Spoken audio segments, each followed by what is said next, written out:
আজকে আলহামদুলিল্লাহ সারা বাংলায় জাগরণ তৈরি হয়েছে, লামাজাবি দেখতে আসে, তারপরে আলে হাদিস দেখতে আসে। দেখতে আসার পরে আলহামদুলিল্লাহ জনগণ বুঝতে পারে এটা লামাজহাবি না, এটা লাশের কি লাবেদাতি। এই ভুল তাদের ভাঙ্গার পরে এই যত অপপ্রচার চালানো হয়েছে এগুলার ব্যাপারে যখন তারা বুঝতে পারেন, আলহামদুলিল্লাহ মানুষ শিরক মুক্ত হচ্ছে, মুসলিম বিদআত মুক্ত হচ্ছে। অচিরেই এই বাংলাদেশ শিরক মুক্ত বাংলাদেশ, বিদআত মুক্ত বাংলাদেশ হবে ইনশাআল্লাহ। এবং সেই শিরক মুক্ত বাংলাদেশ, বিদআত মুক্ত বাংলাদেশের আমরা হব দাঈ ইলাল্লাহ। পুরা বাংলার ঘরে ঘরে প্রত্যেক ভাইদের কাছে, বোনদের কাছে এই দাওয়াত পৌঁছাইতে হবে যে ভাই খবরদার, ইমানটা বাঁচাও, ইমানকে শিরক থেকে বাঁচাও, আমলকে বেদাত থেকে বাঁচাও। শিরক মুক্ত তাওহীদি ইমান। তাহলে বোঝা যায় ইমানটা আমাদের সবচেয়ে মূল্যবান সম্পদ। কি কেউ ইমান বিক্রি করবেন? এই মাহফিলে কেউ আছেন? পুরা বাংলাদেশ আপনাকে দিয়ে দিবে, বিক্রি করবেন? সারা দুনিয়া দেওয়া হবে, বিক্রি করবেন? আল্লাহু আকবার। এই ঈমানটা সারা দুনিয়ার সবকিছুর চাইতে আমাদের কাছে সবচেয়ে বেশি মূল্যবান। এই জন্য মারা যাওয়ার সময় আমরা নিয়ে যাইতে চাই কি? চাচারে বলি, চাচা কি দোয়া করতাম বলেন? চাচা কয়, বাবা আমার আর কোনো দোয়ার দরকার নাই, একটা দোয়া করো যাতে ঈমানটা লই কবরে যাইতাম পারি, ঈমানটা লই যাতে কবরে যাইতে পারি। চাচা এই দোয়াটা করেন, আর কোনো দোয়া দরকার নেই, একটা দোয়া। কি দোয়া? ঈমানটা লই যাতে কবরে যাইতে পারি। আল্লাহ রাসূল সাল্লাল্লাহু আলাইহি ওয়াসাল্লাম সালাতুল জানাজার মধ্যে এই দোয়াটা শিখাইছেন। আল্লাহুম্মা মান আহইয়াইতাহু মিন্না ফাআহইহি আলাল ইসলাম ওয়া মান তাওয়াফাইতাহু মিন্না ফাতাওয়াফাহু আলাল ঈমান। রব্বুল আলামিন দুনিয়ায় যতদিন বেঁচে থাকি ইসলামের উপরে আমাকে বাঁচাই রাখবেন, দুনিয়া থেকে যাওয়ার সময় আমাকে ঈমানের সাথে মৃত্যুবরণ করার ব্যবস্থা করবেন। সুবহানাল্লাহ। তাহলে দুনিয়া থেকে যাওয়ার সময় কি নিয়ে যাব? এখন ঈমানটা নিয়ে গেছেন ভেজাল ঈমান। ঈমান লই গেছেন ঠিকই, কিন্তু জাল ঈমান লই গেছেন। 1000 টাকার নোট কিন্তু জাল নোট। ঈমান লই গেছেন কিন্তু ঈমানটা জাল, ঈমানটা চলে না, ভেজাল ঈমান। এরকম ঈমান যদি নিয়ে যান তাহলে কি ওখানে নাজাত পাওয়া যাবে? ওখানে যে স্যারেরা, এই স্যারেরা কিন্তু খুব মারাত্মক স্যার। কবরে গেলে 2 স্যার আসবে, আসবো না? এই 2 স্যারের নাম বলেন। মাশাআল্লাহ, দেখছেন এই যে মুরাদনগরের মানুষ আজকে ছাত্র কত মেধাবী, সব জানে আলহামদুলিল্লাহ। কি ওয়াজ কর্ম সব আমার থেকে বেশি জানে। সুবহানাল্লাহ। দেখেন তাহলে এই 2 স্যারের নাম কি? মুনকার নকির। আলহামদুলিল্লাহ। 2 স্যার কিরকম জানেন? আসওয়াদানে আজরাকানে। 2 স্যার দেখতে কুচকুচে কালো, চোখ 2টা নীল বর্ণের, কুচকুচে কালো, চোখ 2টা নীল বর্ণের। কবরের পরীক্ষার হলটা মারাত্মক অন্ধকার, কোনো দিকে কোনো আলো বাতাস লাইট আলো কোনো কিছু নাই। এরকম একটা অন্ধকার কবরের মধ্যে কালো 2টা মাস্টার, কালো 2টা মানুষ, চোখ 2টা নীল বর্ণের কবরস্থান দিয়ে যাইতেছেন রাত্রে 12টার সময়। ওয়াজ শুনি 12টা মাহফিল শেষ হয়েছে, এখান থেকে কবরস্থানের সামনে দিয়ে যাইতেছেন। দেখতেছেন আপনার পাশে দিয়ে কালো এক লোক দাঁড়ায় রয়েছে। কি বলেন, আপনার অবস্থাটা কেমন হবে? আপনি তো ওখানেই কবর দেওয়া লাগবে, আর বাড়িতে যাওয়া লাগবে না। খালি কবরস্থানের একটা বাঁশ নড়ে উঠলে আপনি লাফ মারি উঠেন। সেখানে যদি দেখেন একটা কালো কুচকুচে মানুষ, চোখ 2টা নীল বর্ণের, আপনার অবস্থাটা কি হবে? সেই কবরের ভিতরে এই 2 জন ফেরেশতা আসওয়াদানে আজরাকান। আবার এই 2 স্যার কি খালি খালি আসবে? হাতে ব্যাত থাকবে না? থাকবে না? ওরে আল্লাহ, ব্যাতও থাকবে। দেখেন কিরকম ব্যাত। বিমাতারিকিম মিন হাদিদ। আল্লাহ রাসূল সাল্লাল্লাহু আলাইহি ওয়াসাল্লাম বলেন, লোহার হাতুড়ি নিয়ে আসবে। ওই হাতুড়ি গুলার অবস্থা এমন, লাউ দুরিবা বিহা আলা জাবালিন লাসারা তুরাবা। আল্লাহ রাসূল সাল্লাল্লাহু আলাইহি ওয়াসাল্লাম বলেন, এই হাতুড়ি দিয়ে যদি বিশাল একটা পাথরের পাহাড়ের উপরে যদি আঘাত করা হয়, ওই পাথরের পাহাড়টা ভেঙ্গে চুরমার হয়ে বালিতে পরিণত হয়ে যাবে। আল্লাহু আকবার। এরকম কঠিন এক বিশাল হাতুড়ি নিয়ে, লোহার হাতুড়ি নিয়ে সাহারারা আসবেন। তাহলে আপনি যদি বেজাল ঈমান নিয়ে যান, পাথরের পাহাড়ের যদি মারলে ভালো হয়ে যায়, আপনারা মারলে কি হবেন আর খুঁজে পাওয়া যাবে না।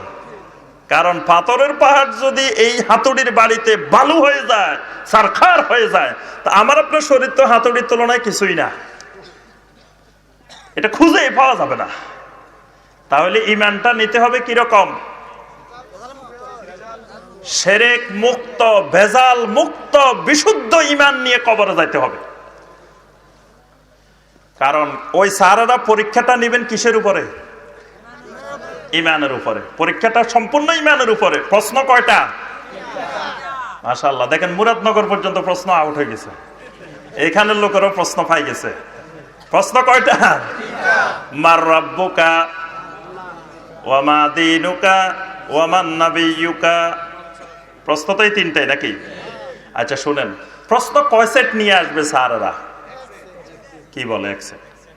একটা হানাফি সেট, একটা মালিকি সেট, একটা হাম্বলি সেট, একটা শাফি সেট, একটা সিস্তিয়া সেট, একটা কাদেরিয়া, একটা নকশবন্দিয়া, একটা মুজাদ্দিদিয়া, একটা সিস্তিয়া নিজামিয়া, একটা সিস্তিয়া সাবেরিয়া।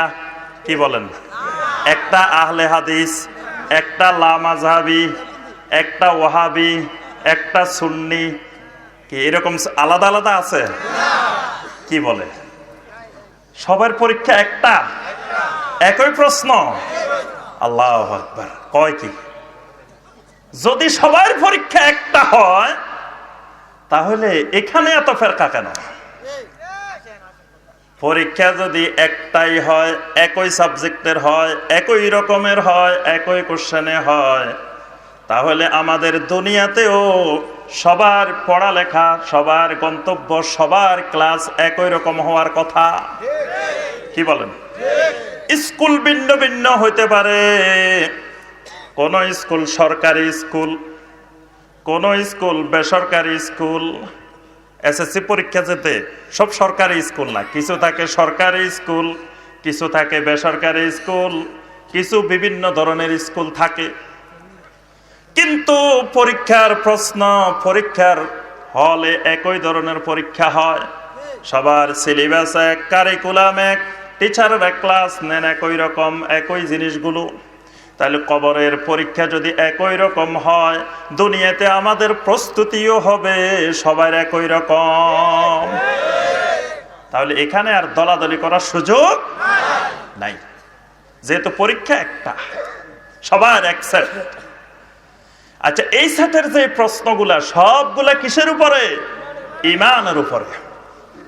তাহলে আগে ঈমান ঠিক করতে হবে না আমল ঠিক করতে হবে? আচ্ছা, ঈমান নিয়ে কোন জায়গায় মারামারি হয়েছে এরকম দেখছেন? মারামারি হয় কি নিয়ে? ওরে আল্লাহ, কয় কি? কয় এই মিয়া, জোরে আমিন বলছো কেন? বাইরে যাও, মসজিদে থাকতে পারবা না, বাইরে যাও। কেন বাইরে যাবো? মসজিদ কি আপনার বাপ দাদার? যে ইমাম সাহেবের জোহরে চাকরি আছে, আসরে চাকরি নাই, আসরে চাকরি আছে, মাগরিবে চাকরি নাই, কি আছে না? জোহরের নামাজ পড়াইছে, আসরের আগে সভাপতি সাহেব এসে কয় যান, গাট্টি গোট্টা বান্ধি চলে যান, বিদায়। যে ইমাম সাহেবের একদিনের চাকরির নিশ্চয়তা নাই, ওই ইমাম সাহেব আপনার মসজিদ থেকে বাইর করে দে, কয় বাইরে যান, বলে না? আচ্ছা, কি নিয়ে বাহির করছে? ঈমান নিয়ে বাহির করছে না আমল নিয়ে বাহির করছে? আমল নিয়ে। তাহলে বোঝা যায় ঈমান নিয়ে এই দেশে কোনো মারামারি নাই। মারামারি কি নিয়ে? শয়তান খুব সুন্দর করে মেলা বসাইছে, এত সুন্দর শয়তান আমাদের মধ্যে জাল বিস্তার করছে যে বাবা তোমার ঈমান নিয়ে এত চিন্তা করার দরকার নাই, যা করবে আমল নিয়ে, মারামারি ঝগড়াঝাটি তোমরা করো আমল নিয়ে। কারণ আমল তোমার বস্তায় বস্তায় বস্তায় নিয়ে গেলেও কোনো কাজ হবে না যদি ঈমান ঠিক না হয়। সুতরাং তোমরা আমল যা করতে পারো, শয়তানের কোনো আফসোস নাই, কোনো মাথা ব্যথা নাই। শয়তানের মূল জায়গা শয়তান সুন্দর করে দিয়ে বসে রয়েছে, ঈমানটা নষ্ট করে দিয়ে বসে রয়েছে। এবার তুমি যত আমল করো, আব্দুল্লাহ ইবনে উবাইর আমলের অভাব ছিল না।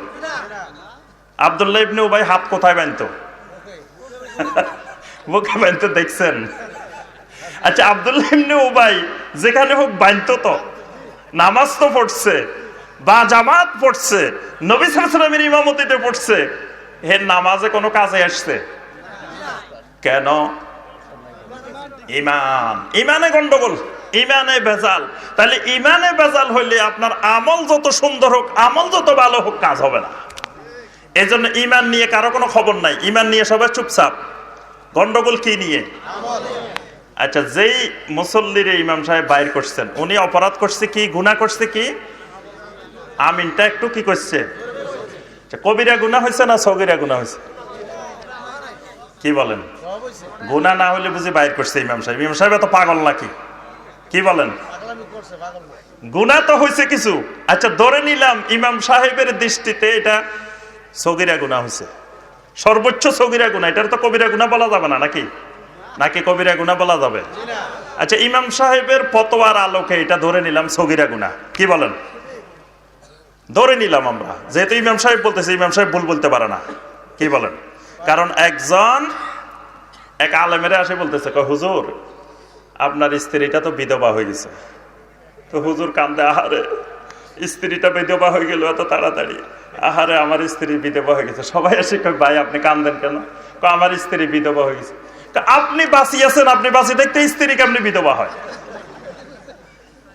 কয়, মিয়া আমার একজন মুসলমানে বলছে। মুসলমান কোনোদিন মিছা কথা কয় না। মুসলমান কইছে আমার স্ত্রী বিধবা, সুতরাং আমার স্ত্রী বিধবা হয়েছে। মুসলমান মিছা কথা কয় না। তো ইমাম সাহেব যদি ফতোয়া দেয়, বলতে না, ইমাম সাহেব ভুল দিতে পারে না। ইমাম সাহেব কইছে এটা সগীরা গুনাহ, ধরে নিলাম সগীরা গুনাহ। আচ্ছা, ইমাম সাহেবের পিছনে আরো তো মুসল্লি আছে, খালি জোরে বলার এই মুসল্লি না, মুসল্লি তো আরো আছে, আছে না? ওই মুসল্লিদের ভিতরে বিশাল বিশাল সুদখোর মুসল্লিও আছেন, আছে না? ওই মুসল্লিদের ভিতরে ঘুষখোরও আছেন, ওই মুসল্লিদের ভিতরে জেনাকারীও আছেন, ওই মুসল্লিদের ভিতরে মা বাবার নাফরমান এরকম সন্তানও আছেন, আছে কি নাই? ইমাম সাহেব জীবনে একবার কোনোদিন বলছেন, যে সকল ভাইয়েরা সুদ খান, খবরদার আমার মতো মুত্তাকি বুজুর্গ মানুষের পিছনে নামাজ পড়া যাবে না, সুদখোররা মসজিদ থেকে বাইরে যান। বলছে সুদ খাওয়া কি সগীরা গুনাহ না কবিরা গুনাহ?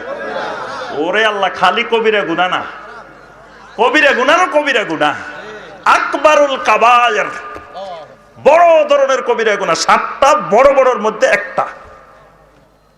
এবং এটার মতো মারাত্মক অপরাধ অন্য কবিরা গুনাহ নাই। এত বড় অপরাধীর ইমাম সাহেব পিছনে লই নামাজ পড়ে, বাইর করে না। কি বলেন? কারণ ওই সুদখোর বাইর করতে গেলে তার আগে ইমাম সাহেব বাইরে যাব। কি বলেন? ইমাম সাহেবের হাদিয়াটা বেশি আসে ওই সুদখোর ঘুষখোর থেকে। কারণ যিনি হালাল ইনকাম করে উনি কয় টাকা আমাদেরকে হাদিয়া দিতে পারে, যিনি হারাম ইনকাম করে উনি তো হাদিয়া বেশি দেয়। কি বলেন? কারণ তার হাদিয়া দিতে তো কষ্ট নাই, তো নিজের টাকা না, মানুষের টাকা লয় আর মানুষের হাদিয়া দেয়, অসুবিধা কি? কোনদিন সুদখোর বাহির করে নাই, ঘুষখোর বাহির করে নাই, কোন ধরনের জানাকারী বাহির করে নাই। তাহলে এত বড় বড় অপরাধী নিয়ে আপনি ইমাম সাহেব নামাজ পড়তে পারেন, এত বড় বুজুর্গ মানুষ। তাহলে ওই লোকটা যদি অপরাধও করে আপনার দৃষ্টিতে গুনাহ করছে, গুনাহ করলে কত নম্বর গুনাহ? সগীরা গুনাহ। অথচ তারে আপনি বাহির করে দিচ্ছেন। ওয়ামান আযলামু মিম্মান মানা মাসাজিদাল্লাহি আন ইউযকারা ফীহা ইসমুহু। আল্লাহ রাব্বুল আলামিন বলেন, ওই ব্যক্তির চাইতে বড় জালেম আর কে হইতে পারে যে আল্লাহর বান্দাদেরকে আল্লাহর মসজিদে আল্লাহর জিকির করতে বাধা দেয়। এই জন্য আমার ভাইয়েরা এবং বোনেরা, আমল নিয়ে মারামারি নয়, আমল নিয়ে বহাস নয়, আমল নিয়ে ঝগড়া নয়। আগে আমরা সবাই আমাদের ঈমানকে বিশুদ্ধ করি, ঈমানটা ঠিক করে নিই। ঈমানটা যদি ঠিক থাকে, আমলের মধ্যে কিছু গরমিল হইলেও আল্লাহ রাব্বুল আলামিন এক সময় না এক সময় মাফ করে দিবেন। আল্লাহ রাব্বুল আলামিন জান্নাতে যাওয়ার ব্যবস্থা এক সময় না এক সময় করবেন।